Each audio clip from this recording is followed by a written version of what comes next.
Hi, I'm Pete from Intelligent Assessments.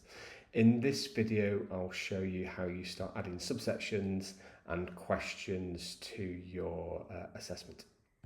So you see here we've got a previous assessment template that we've gone through and we have added in the sections. What I'm going to do is click on the edit button and then start adding the sections. So we have here 3 sections. And what we do is we click on the first section and we add in the first subsection. So the first subsection is going to be organisation.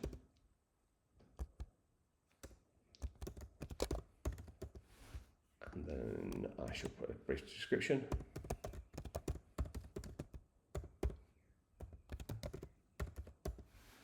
What we've then got is we have the opportunity to weight the importance of this subsection. It can be either low, medium, high, or very high. I'm going to put this one as high and then add it. So you'll see here now that I've under contract to fit, I've got a subsection called organisation. I can then start adding more subsections underneath that, which won't go through now. But it's as easy as that. So you put in your subsection, you put in your subsection description, you put the importance in, and then press the add button. Your importance could be different depending on the actual assessment itself. Once you got to this position, we're in a position to start adding in the questions. You're asked to group the questions. Now, in 95% of all cases, there'll be a one-to-one relationship between question group and questions. So for every question that you want to ask, you have got to give it its own question group. The only instance of this where you'll have many questions under a question group is when we start using the slider bar. I'll create a separate video for that, but let's just assume for this purpose of this video that we are just going to use radio buttons. So question group name, let's just call it group 1. This isn't going to actually appear on the assessment itself. It's just to allow us to structure the assessment properly. So I'm going to add question group 1, and then I'm going to add a question name. So this is the actual question that you want whoever's carrying out the assessment to add. So I'm just going to put in a question that I've previously used. If you want any help tests, so help text. So this is where you've got the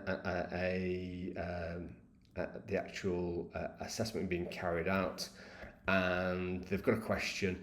If you want a little, you'll see here a kind of an eye where we haven't put any text in. But if you would want within the question a little help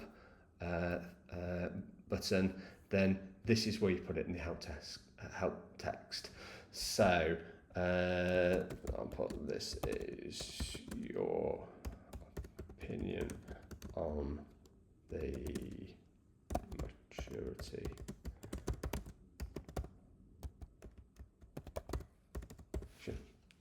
and we'll add that. What we're then going to do is we will click on, so this allows you just to kind of start rattling off all the questions and adding them.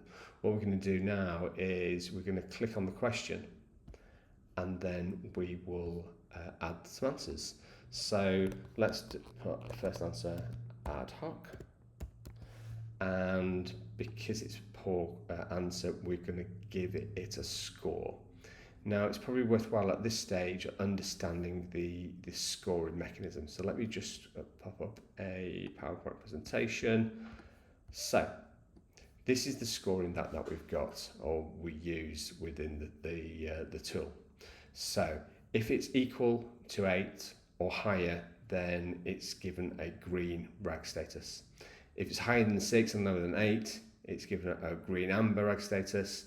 If it's between 4 and 6, it's given an amber RAG status. Lower than 4 and higher than 2, it's amber red, or if it's equal to 2 or lower, then it's red. If we have got a question that has got a score of 6 and below, in the in the answers, we're going to have to put some notes, because that will appear in the final resulting report. So we've got to keep that in mind. So we've got here an answer of ad hoc. I'd suggest that's a poorly scoring answer, so let's give it a 5. Where it says action, this is the action that you will find in the final report. So let's put in a suitable text for that.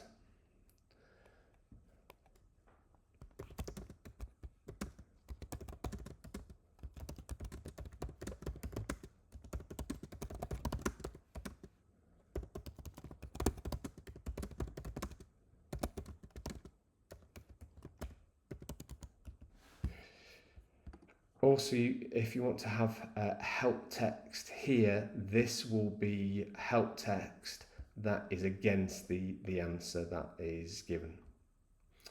And then what we're going to do is we're going to add that. And that's our first answer. If we want to put in an additional answer, let's put a really positive one, really good. We're going to give that a score of, say, 9. We don't have to put an action in here because it's not an amber scoring answer. It won't be returned anywhere. And then we're going to add there, so we've got 2 answers here.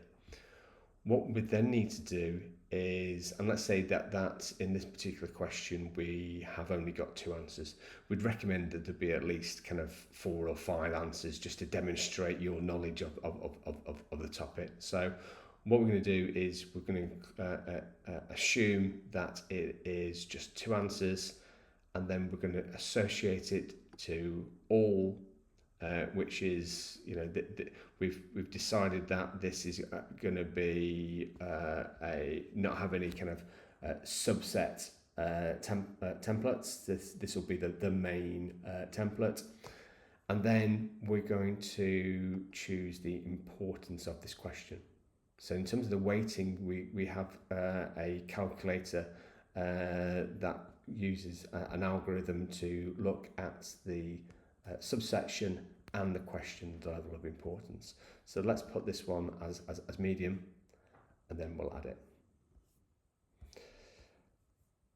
And then what we're going to do is, this is the end of this particular demo. What we're going to do is we're going to try and publish it, get an error message, and then we'll get the error message that it's failed because we've got sections on there without questions. So that's a kind of a good sign. We know it's failed. And then if we go back, we'll see that we can just take up where we left off. If we press the edit button, we go back and we can see, let's just move myself across. We've got this subsection. We've got the first group with the first question, and then it's got 2 answers. Excellent. So that's the end of this video. In the next video, I shall show you how we start adding notes to the subsections for once the entire assessment has been complete.